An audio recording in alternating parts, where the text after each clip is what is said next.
Alors voici une petite capsule vidéo pour apprendre à lire et représenter l'heure.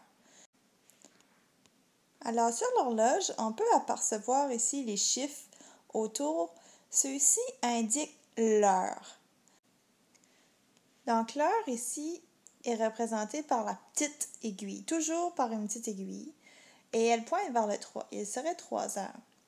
Les minutes sont représentées par la grande aiguille. Et pour savoir combien il y a de minutes, il faut que tu regardes les petites lignes qu'il y a sur une horloge. Si tu les comptes au complet, tu verras qu'il y en a 60. Et quand on arrive à 60, on tourne à 0 et on recommence. Donc ici, il est 3 heures pile parce que quand la grande aiguille des minutes est sur le 12, ça veut dire 0 minutes. Donc on représenterait l'heure comme ceci. Je l'accepterais aussi si tu me l'écris comme ceci avec les 2 zéros pour représenter 0 minutes. Si les aiguilles avaient été comme ceci, pour savoir combien il y a de minutes, il faudrait que tu fasses des bancs de 5, 10, 15, 20, 25, 30, 35, 40, 41, 42, 43.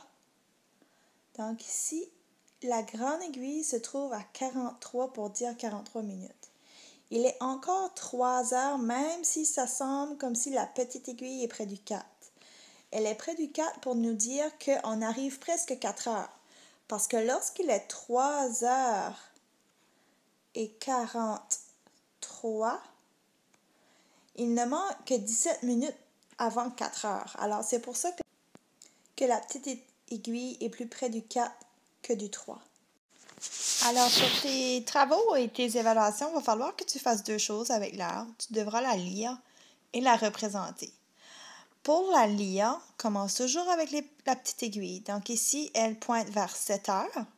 Et ici, elle est à 4 minutes. Donc, je devrais écrire 7 heures et 4 minutes. N'oublie jamais de mettre le 0. Certains élèves pourraient écrire ceci.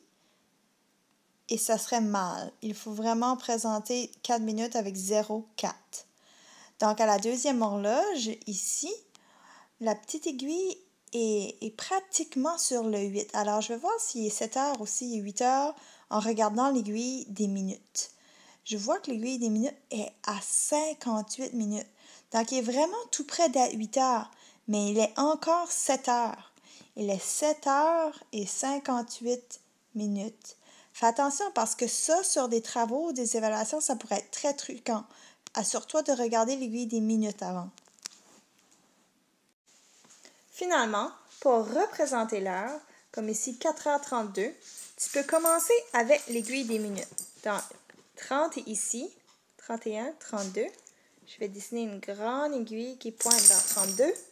Et pour la petite aiguille, pour 4 heures, je dois la mettre entre 4 et 5 parce qu'on est rendu la moitié du temps.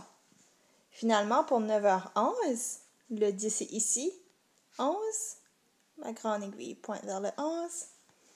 Et la petite pointerait directement vers le 9 puisqu'il commence juste à être 9h. Ça fait juste 11 minutes qu'il est 9h. Au travail!